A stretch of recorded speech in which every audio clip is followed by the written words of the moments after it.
Yeah. All I need is one mic. Yeah.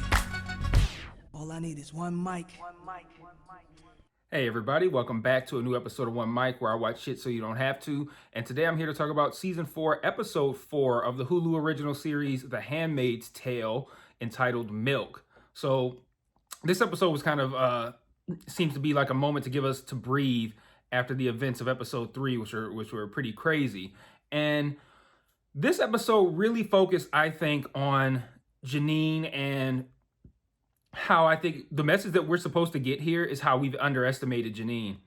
Janine kind of from the start makes a lot of good points. I want to go back a little bit to last week's One Mic episode about the first 3 episodes of this show. And I mentioned in that episode that I felt like the show might be going in a direction where they're making June and her decisions questionable from the perspective of the other handmaids. Like whether or not she was going to be able to maintain the handmaid's trust and faith was a big question mark to me after the first 3 episodes. And now there's just Janine, but I still think that's still in play. This episode opens with them, following after the train incident in episode 3. It opens up with them following along the train tracks, and June has a plan to just go west. She finds a train to Chicago and says, we're going to go to Chicago. That's where the front line is at. And Janine's like, why the fuck would we want to go there? And June's like, hey, we're going to go there and find Mayday, whatever, right? So already they're kind of establishing that Janine is starting to question June's decisions.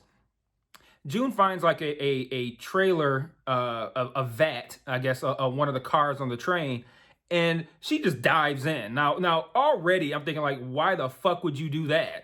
Like, you don't know what's in there? Like, oh, you're just gonna jump in? That could have been anything. And okay, great, it's milk, awesome. But still, like, that was such a bad idea. And there's no way she could have looked in there and seen it was milk, or even seen if it was something safe, because it was too dark. So if you're outside in the dark looking into a dark vat, you're not gonna be able to tell what's in there. It could be empty, it could be full, it could have acid, it could have water, it could have milk, it could have beer, like it could anything. Like, so what a bad idea that was. So she jumps in, she sees it's milk, and this is where things, I think, start to get a little, I think, a little rough for June as far as like questioning her decision making. She gets a lot of plot armor here as well. Like what are the odds of in that massive vat of milk being able to find a drain? She really lucked out with that one.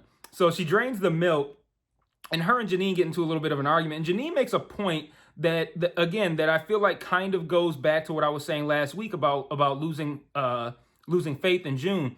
And she says something like, I'm not a mushroom. And then both me and June are like, the fuck you talking about? What? What do you mean you're not a mushroom? And she says, you're not going to keep me in the dark and feed me shit. I'm like, okay, that was a pretty good analogy. I didn't see that coming.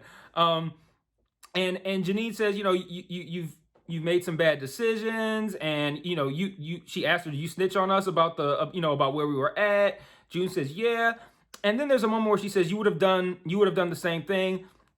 And then Janine's like, no, we don't know that. We don't know what I would have done. She says something like, you would have done something stupid and dangerous. And simultaneously, me and Janine go, this is stupid and dangerous.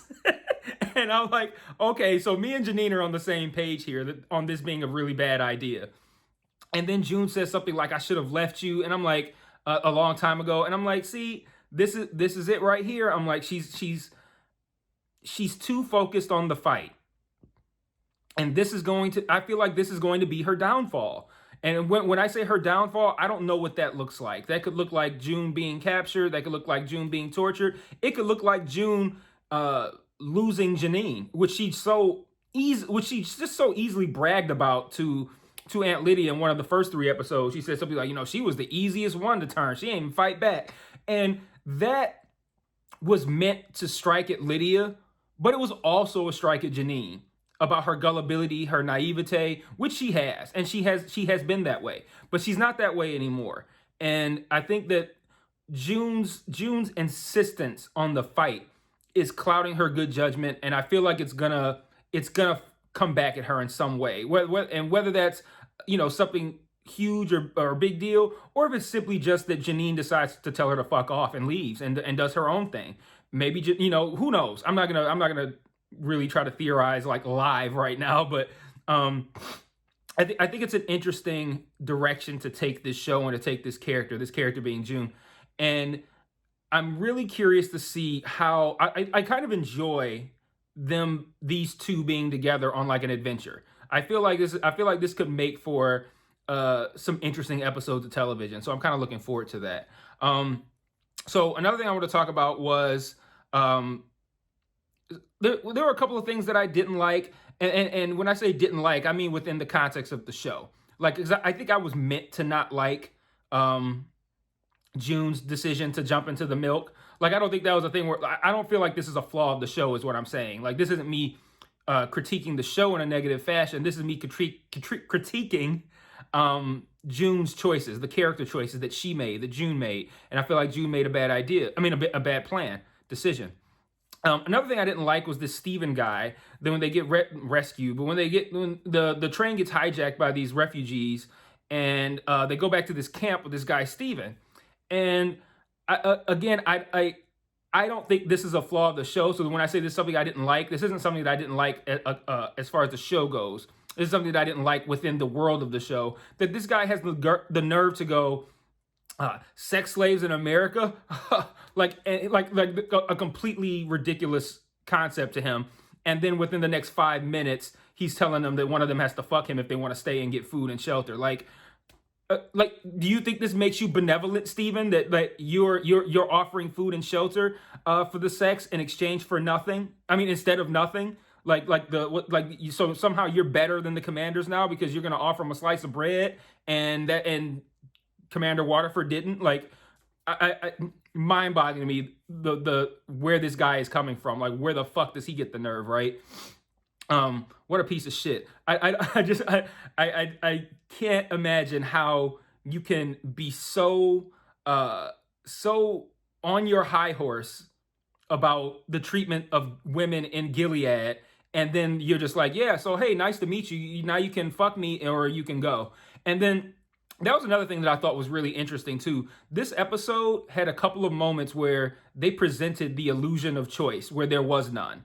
And I don't know why they did that, and maybe it's just me reading too much into it and it's a coincidence. I don't know, but this was one of those instances. He's like, I'm not gonna force you, and then he even kind of paused. I'm not gonna force you to do it, almost as if like, hey, I thought it was going to be implied, like, yeah, I'm not gonna force you to do it, and he is gonna sit there like with the knowledge between them that if they don't, they gotta go, and then he actually says you could just go, and that's not a choice. They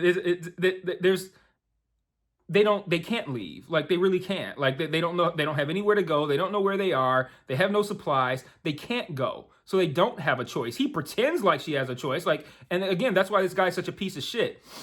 He's like, yeah, I'm not gonna force you to do it, but you can leave. Like, so, well, my options are fuck you or leave, and I don't want to fuck you, and I can't leave. So it's like you don't really have a choice. Like, you have to fuck this guy, right? And June decides, like, okay, I'm gonna leave. We're gonna leave. And Janine goes, I got this.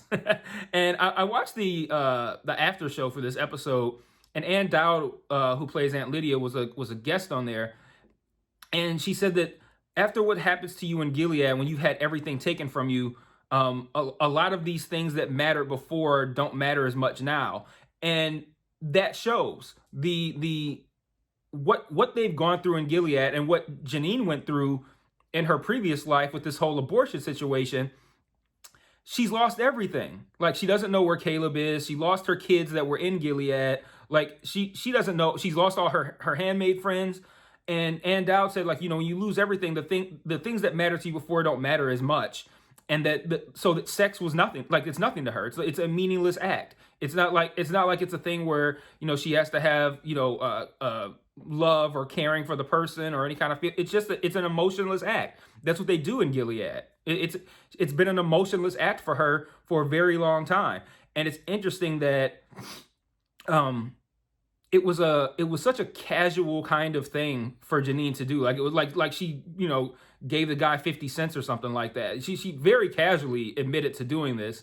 And it was interesting, the juxtaposition between Janine's casual use of sex to get what she, what I can't even say get what she wanted, because that makes it sound manipulative, but to do what needed to be done.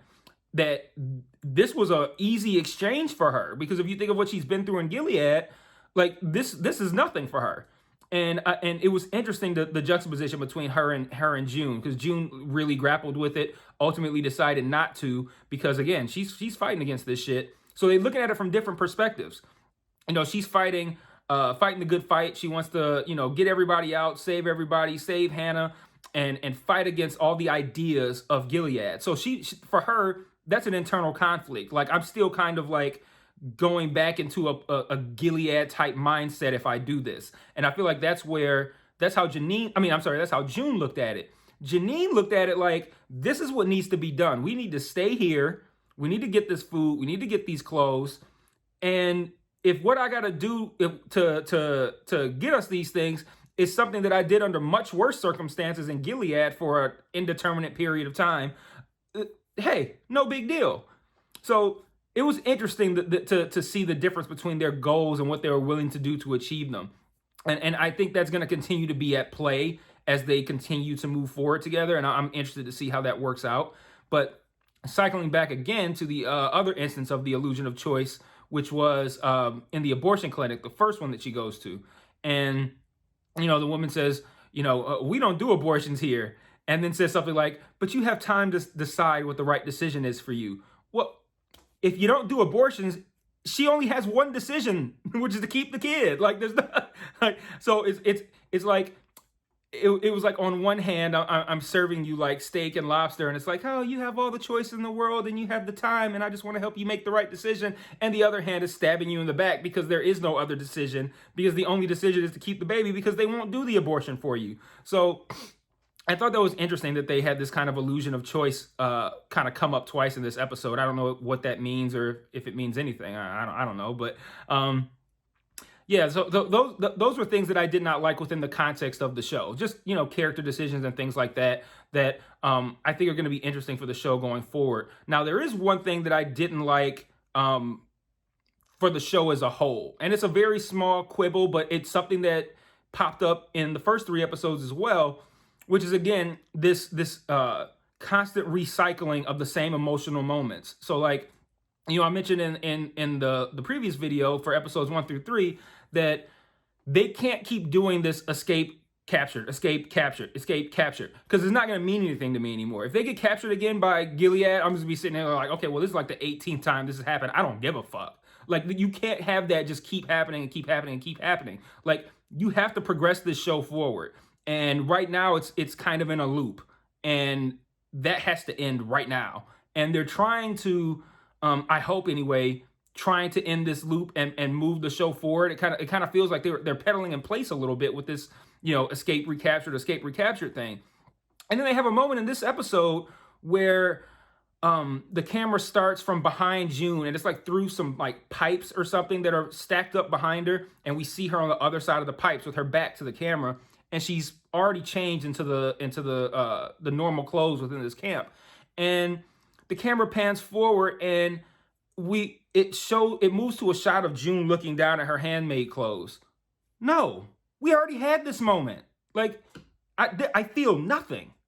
You can play all the dramatic music you want. You can bring the camera in as slowly as you want. You can shoot this from whatever angle you want. It is emotionally vapid. There's nothing. Because that scene hit when they did it the first time. I think she like burned the clothes or something, if I remember correctly. I think it was the start of season 2 or maybe 3. I don't recall, but like she burned the handmaid's clothes. And I'm like, that was a powerful scene. You can't do that again with them laying on the floor and expect me to give a fuck. Like, what is this? Like, I'm appalled and flabbergasted that they tried to hit us in the feels with the exact same thing twice. Like, you cannot do that, man. Like, what are you thinking? Like, I rolled my eyes so hard at that scene. Don't. That's so. The purposeful and overt pulling of the heartstrings is really evident when you try to do it with the exact same concept, not too far apart from the first concept, first time. But even then, it could have been 5 seasons later, and I still would have been like, we did the emotional clothing shot in season 2. This doesn't work anymore. Like this, you can't do this again. So I really didn't like that scene. But other than that, the episode as a whole was strong. Again, I feel like this was kind of like a breather episode, kind of to kind of let us come down from the events of episode 3, learn about Janine, see a little bit of more of their how their relationship dynamic is going to work. Maybe plant the seed of Janine not really supporting June anymore, or not supporting doesn't sound, no, supporting's not accurate because she does support her, but like not blindly following. Janine no longer blindly following June. That is what I think we take away from this. And I like that. I like that because June's been making some questionable decisions, and it's interesting to have the person that has been presented as naive and who June even indirectly insulted in an attempt to insult Aunt Lydia for the same thing, have that person kind of come to the front and be the first person that goes, you know what? No, this isn't working. Like this milk fucking vat thing was a bad idea. And if you're not going to do what needs to be done in order for us to stay here, I'll do it. And it means nothing to me. It means no more to me than just giving this guy 50 cents out of my pocket. Like this is nothing. So I really liked that dynamic and that relationship and how it's evolved in this episode. So still a very good episode. Not one that's going to be, talked about all over the internet today for all of the crazy consequences or anything like that, but still a very solid entry. And I only had the one issue, but again, this is now a recurring issue. The recycling of these emotional moments and how they don't play it as emotionally now as they did when they happened the first time, or in the case of the escaping and being recaptured thing, the first 17 times. But I guess that's it for right now. I'll be back next week for episode 5, and I'll see you guys then. Peace.